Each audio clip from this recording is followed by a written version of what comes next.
Luis Altamirano, excomandante del Ejército. Con él vamos a hablar sobre combate al crimen organizado e inseguridad ciudadana. Buenos días. Buenos días, ¿cómo le va? Estamos en contacto para la audiencia de Majestad Televisión, acá en Santo Domingo de los Áchilas y en la zona. ¿Cómo le va? Buenos días, Osvaldo. Muchas gracias por la entrevista. Un saludo a todas las personas que nos ven y nos escuchan en este momento. Desde la óptica de un ex militar y un ex comandante del Ejército, ¿qué podemos hablar sobre este tema?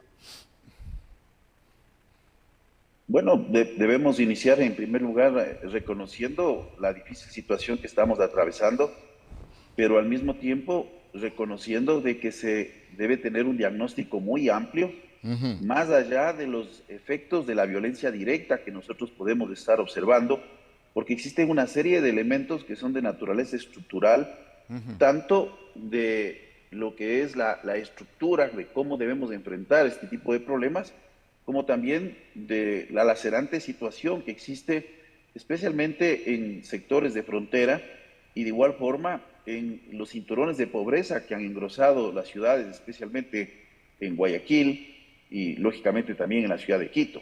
El fenómeno de la violencia no se circunscribe exclusivamente al crimen organizado. Lógicamente que esta es una de las expresiones que hoy genera mayor preocupación, pero si nosotros tomamos en cuenta la delincuencia común, que es otro elemento que deviene de todo este deterioro que tenemos en el plano de la seguridad, debemos recordar que un indicador que dimensiona la naturaleza del problema es justamente los delitos a la propiedad.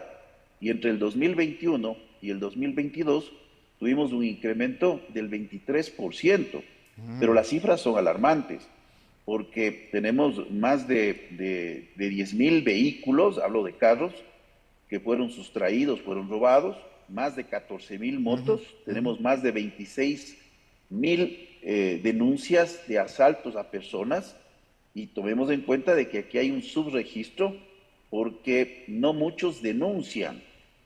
Se aprecia que en una situación de debilidad institucional, cuando el ciudadano ha perdido la confianza en las instituciones, a la final estas denuncias están en el orden del 30 a 40%, es decir, estamos hablando posiblemente de un total de 75.000 robos y asaltos a personas en las calles.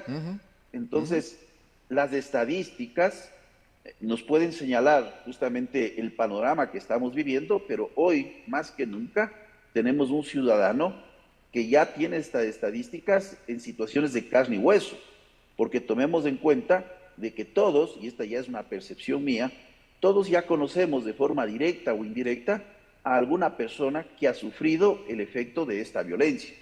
Entonces, esto yo creo que es sumamente importante tomar en cuenta. Ahora, el crimen organizado en todas sus expresiones, la más violenta es la del narcotráfico, que degenera también en una serie de delitos conexos, y esto hay que enfrentarlo desde la raíz, pero también no solo trabajando en temas de coyuntura, sino en temas de carácter estructural que permitan ir solucionando la situación, porque caso contrario, vamos a estar en este círculo vicioso pensando que la violencia se resuelve exclusivamente con la violencia que puede ejercer de forma legítima el Estado.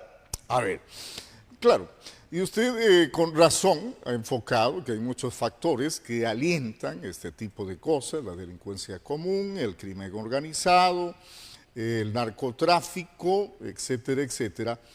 Pero resulta que ya ha desbordado el vaso, pues, esta situación actualmente en el país. Alguien comentaba, dice, no, el tema se le fue de las manos al gobierno, estamos en manos de la delincuencia. Literalmente eso acontece todos los días en las calles de las ciudades.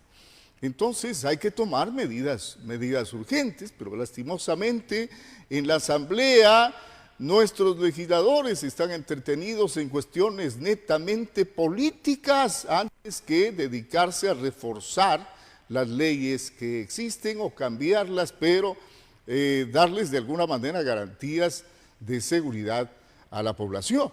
¿Qué hacer en este tipo de cosas? Mire, en primer lugar, yo diría que hay que dejar las narrativas que son construidas desde varios sectores con intereses lógicamente políticos. Hay una narrativa construida desde el Ejecutivo en donde proyecta la responsabilidad sobre hechos que están en el pasado. Lógicamente que también hay elementos que tienen que ser tomados en cuenta en este diagnóstico. También hay una narrativa de construir el hecho de que la Asamblea no cumple su rol. Sí, tenemos una serie de problemas en la Asamblea, pero no nos olvidemos que es el espacio natural de discusión cuando existen, lógicamente, posiciones políticas diversas.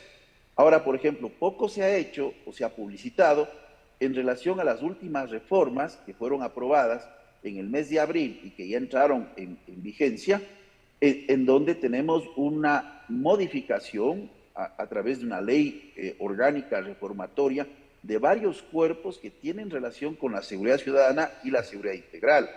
Por ejemplo, ahí tenemos justamente elementos como la complementariedad de las Fuerzas Armadas en apoyo a la Policía Nacional. Esto también se está discutiendo para una reforma constitucional, pero si nosotros ya revisamos, ahí tenemos, por ejemplo, la modificación del artículo 11 de la Ley de Seguridad Pública del Estado, en donde establece el apoyo de las Fuerzas Armadas a la Policía Nacional en asuntos que están relacionados con el crimen organizado. De esto prácticamente no se ha dicho nada. De igual forma, ha habido una modificación de la estructura del Consejo de Seguridad Pública del Estado, también se ha colocado y normalizado la situación de la Secretaría de Seguridad Pública, en donde ahí ha existido enormes déficits, porque no hay que olvidarse que esta es una institución que al año, 2 meses de gobierno, el presidente se da cuenta, yo digo de una forma muy tardía, que no había una cabeza estratégica que dirija la seguridad, porque miren, los problemas de inseguridad no solo se resuelven con medidas de seguridad, es un problema mucho más amplio, como yo le menciono, porque aquí hay problemas de violencia directa que tiene efectos en una violencia física, pero hay problemas también de violencia estructural, y estos problemas también tienen que ser abordados desde varias aristas. Entonces, por un lado, reconstituir la cabeza estratégica de quien hace rectoría en el sector seguridad no es fácil, porque esto se eliminó en el gobierno anterior. Ahí existía ya personal, hay un capital social, había procesos, procedimientos, había una serie de indicadores, había correlación con la sociedad civil y con varias instancias de gobierno. Pero en esto también le ha faltado agilidad al gobierno actual en tratar de reconstituir este organismo. Y yo creo que ese es el primer paso que debió haberse hecho cuando el presidente asumió funciones, porque ya teníamos prácticamente indicadores muy claros de una degradación del sector seguridad que se vino dando especialmente a partir del 2017-2018 y que, digamos, como indicador mayor en términos de hechos, constituyó la primera matanza carcelaria en donde lógicamente espantó a todo el mundo porque tuvimos más de 70 personas que fallecieron en las cárceles del 23 de febrero de 2021. Entonces, estábamos frente a una situación de un descontrol que la propia pandemia fue represando todos estos elementos y también fue agravando condiciones estructurales, especialmente de ausencia y presencia del Estado.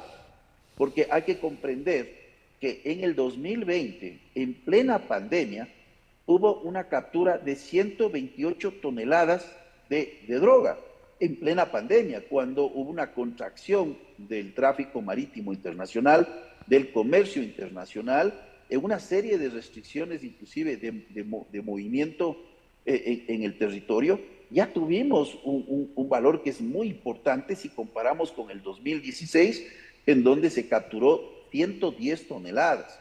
Entonces, estas narrativas, como las que expresó el presidente en un medio internacional, en CNN, en donde habla de capturas en el orden de 30, 40, 50 toneladas, cuando uno revisa las estadísticas, bueno, el presidente miente abiertamente en un medio internacional, tratando justamente, en vez de buscar unidad, de proyectar responsabilidades, de manipular cifras, y lo propio pasa con varios sectores políticos.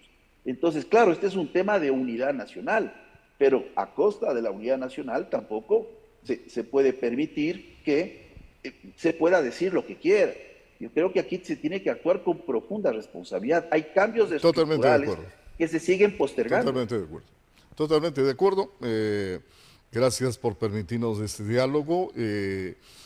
General en retiro, Luis Altamirano, excomandante del Ejército, con el tema de combate al crimen organizado e inseguridad ciudadana. Tenemos algunas inquietudes, sin embargo, el tiempo acá en televisión no nos permite proseguir con esta entrevista. Ojalá tengamos nuevamente la oportunidad de conversar con usted sobre este tema y obviamente sacar provecho a los amplios conocimientos que usted tiene. Gracias por comparecer con nosotros vía Zoom. Muchas gracias a usted, muy amable. Vamos a una brevísima pausa y regresamos.